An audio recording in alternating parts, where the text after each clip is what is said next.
Okay. I was just calling. I spent 5 years in prison for reckless endangerment, and I didn't get to catch the beginning of your previous interview, but I was lucky enough to spend my time in an institution that had a lot of programs, auto mechanic shop, school, and stuff like that.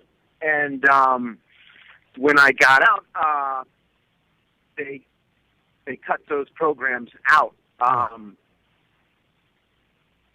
Hello? Yeah, I'm there.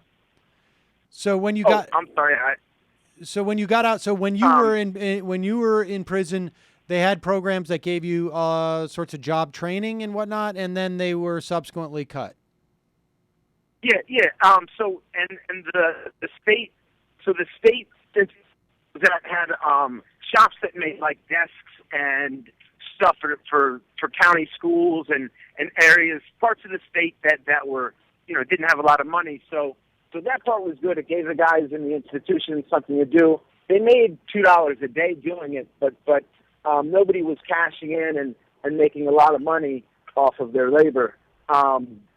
Basically, from what I've heard, they after they closed those programs down, the prison has been on lockdown a lot, and it's kind of a shame to now, let me ask you this.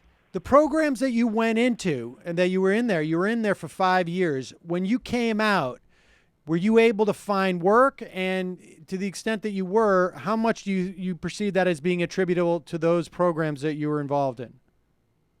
Oh, Sandy, if it wasn't for having family members that like kind of own their own business, I'd probably be back in prison for parole or probation violation. They made it very tough. Like for 2 years, I had to report. I think it was at the beginning, like bi-weekly. But you would go into one of these parole or probation offices, and you might sit there for 2 or 3 hours.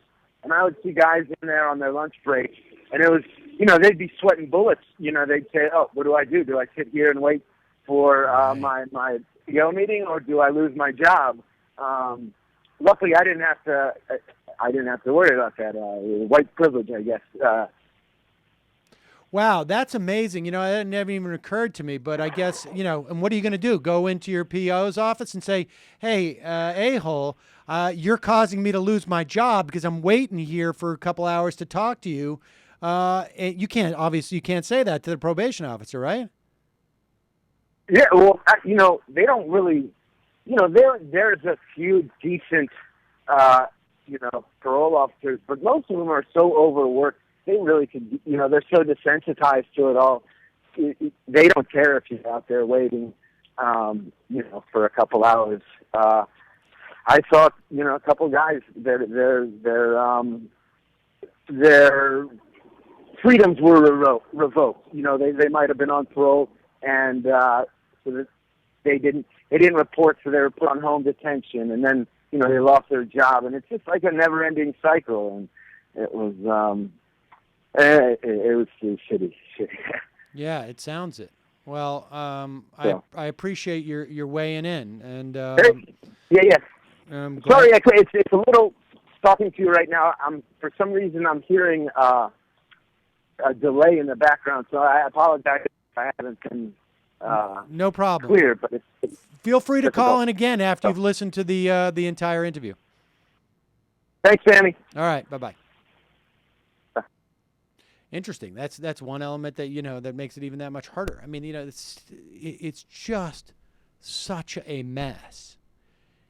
Even if you put aside the because people can disagree on the morality of just you commit one crime and who knows the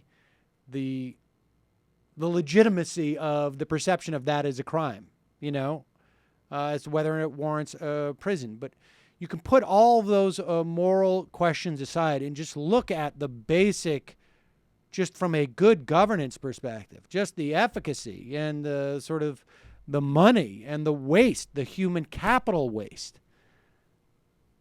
It's unbelievable. It's crazy.